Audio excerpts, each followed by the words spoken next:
It's the Phoenix, Arizona weather discussion for Friday, September the 9th, 2016. I'm Michael Groff, and pretty quiet weather for the valley for the next couple of days before some small rain chances come back into the picture. We'll talk about all that and maybe even some insane details toward the end of the forecast period momentarily.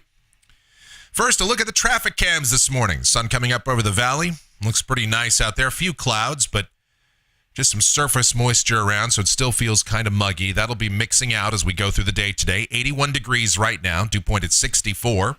Relative humidity 58%. Winds from the east at 6 miles per hour. The barometer is rising. Radar, nothing really to speak of out there this morning. Same for the satellite. Drier air working its way on in. Watch warning map, nothing for us this morning, but some dense fog advisories for portions of western Kansas, as well as from about Springfield, Illinois, up toward Gary, Indiana, Muskegon this morning, dealing with some fog. Got the persistent flash flood watches and warnings just south of Topeka over toward Kansas City and into western Missouri. And some air quality issues for the Atlanta metro area up toward Columbia, South Carolina, and the Charlotte area. Otherwise, the convective outlook for day one today, heart-shaped area of severe weather, slight risk of severe weather. Pretty much bullseyed on Kansas City with a marginal risk extending out from that. Tomorrow, the slight risk area shifts eastward from about central Kentucky up into extreme southwestern New York. And then Sunday, no real severe weather issues to deal with. All right, so here we go with the forecast, the models. The 06C GFS run valid at 5 p.m. this afternoon. We've got a closed low off the Baja coast. That'll be a small factor in our weather this weekend. We'll talk about that momentarily. High pressure over the eastern Pacific and the southern United States. And a cold front attempting to make its way south through the central plains. That's where all that severe weather will be this afternoon. Otherwise, yeah, dew points on their way down. Look at this. I could see us getting dew points down to the mid-40s this afternoon. That'll feel pretty nice, even though it will be warm. Won't feel nearly as oppressive like it did yesterday. Then for Saturday, more of the same, lowering humidities. The best chances for precipitation will be well east of us, over far eastern Arizona, the White Mountains, towards southeast portions of the state. On Sunday, that low off the Baja coast, combined with the ridge to the east, southerly flow over the Gulf of California on up toward the state. That'll bring some moisture back into the picture, but we're not talking about oppressive humidity levels. We're not talking about incredible moisture, but just enough to give us a slight chance of showers and thunderstorms. The upper level winds will be mainly southwesterly, though, so it's going to be hard to get storms into the deserts, but still can't rule out the possibility of an isolated thunderstorm on Sunday. Here are the 850 millibar dew points on Sunday. And what you're looking for in terms of monsoon criteria, anything above about 8 degrees Celsius is considered monsoonal moisture. And we're right on that line on Sunday. So, again, minimal moisture or marginal moisture across the state for Sunday.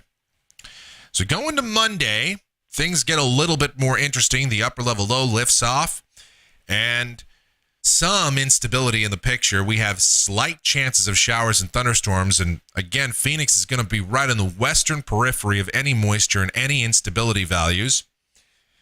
Here you go. This is the precipitable water on Monday, and we're about 1.2 to 1.3 inch PWatt values. And that's certainly a bit above normal for early to mid-September, but nothing insanely high. Still, enough moisture will be around, probably about a 10 to 20% chance of showers and thunderstorms Monday afternoon and evening. But even if they do happen, again, here's more of the instability parameters. Again, we're right on the edge there. Even if thunderstorms do happen, not going to be anything crazy rainfall-wise. There's the GFS QPF totals for Monday. Yeah, maybe 1/10 of an inch. You never know. And again, any isolated thunderstorms can always drop more than that, but that's just a general picture. Then the drier air starts coming in as a trough moves on past and winds aloft turn more westerly. We really start to push that moisture to the east. So dew points will be on the way down Tuesday, and the rain chances will pretty much go to about zero, especially by Wednesday. We're in the clear. Look at those dew points on Wednesday evening. Those aren't quite as low as the values we were showing you yesterday, where we had dew points in the low 30s. Instead, these are in the low to mid 40s across the area next Wednesday night. And moisture actually trying to make a return to the area. There you see precipitable water values of 1 to 1.25 inches approaching southern Arizona once again. And that's because we have an area of low pressure rapidly deepening over western Nevada at this point. Now, in yesterday's GFS run, that low was moving off to the northeast. Today, it's depicting the low to move toward the southeast, right toward Arizona. So on Thursday, moisture would continue to get drawn north, widely scattered showers and thunderstorms over northern and eastern Arizona. Friday, rain chances continuing to increase there. Our rain chances probably around 10% or so for next Friday. Don't think we'd see much in the way of precipitation. We'd be on the dry side. But there's the QPF numbers nonetheless. See the best chances for rain: Grand Canyon, Flagstaff, Winslow, Payson, Tucson. Mainly along the rim, White Mountains, southeast Arizona, as usual with these kinds of systems. The real story from this huge low would be the big drop in temperatures that we'd see if this were to verify. Look at these highs for next Friday. Look at this. Temperatures around 90 here in Phoenix. That would be exciting. We'd have drier air too, so you know those low temperatures would drop off pretty nicely. And then here's next Saturday. Look at that. Deep low over Arizona, heights around 572 decameters. We'd have highs well below normal, probably upper 80s. I'll show you the numbers on the GFS. They're pretty crazy. Then we'll go to the end of the forecast period. This is September the 18th, a week from Sunday. And again, the low over eastern Arizona. Widely scattered showers and thunderstorms would be possible there. We'd be on the dry side, though. But we would also be on the cool side. Temperatures well below normal. We go out to the land of make-believe, day 11. This is a week from Monday, September the 19th.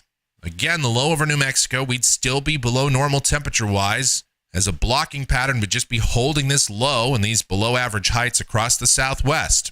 Going all the way out as far as we can go, September the 24th. More troughing and another low pressure area developing and pushing toward the southeast toward the state. So I think if all of this were to play out as it's depicted today, and again, you always have to take it with a grain of salt. When we're talking 10 days out or more, it is truly the land of make-believe. This could all change tomorrow, but if this were to verify, September would close out below average, or at least the next from about the 18th, 17th, 18th, all the way out till the 24th or so, we would be below average temperature-wise. Okay, now I hope you're ready for some crazy numbers, because here they come from the GFS. I did not make these up. You see the warm weather this weekend, then temperatures falling back towards seasonal normals for next week. Then by Thursday and Friday, a week from today, that low pressure area moves in and high temperatures dropping into the upper 80s. Remember, the first day of fall is September the 22nd, and wouldn't that be nice if this verifies? Lows around 60 and highs in the 80s. It would feel like fall around here. It'd be beautiful. You could sit out on the patio, have a nice day, maybe not even run the air conditioner very much, except maybe in the afternoons. That would be incredible. Don't think that this is what's going to happen, but there has been a trend in the models recently to have temperatures below seasonal normals toward the latter third of the month. We'll just have to see how that plays out. Still interesting to think about, though. Fall is around the corner. All right, thank you so much for joining me on this edition of the Phoenix Weather Discussion. I'm Michael Groff, and we'll talk to you again tomorrow.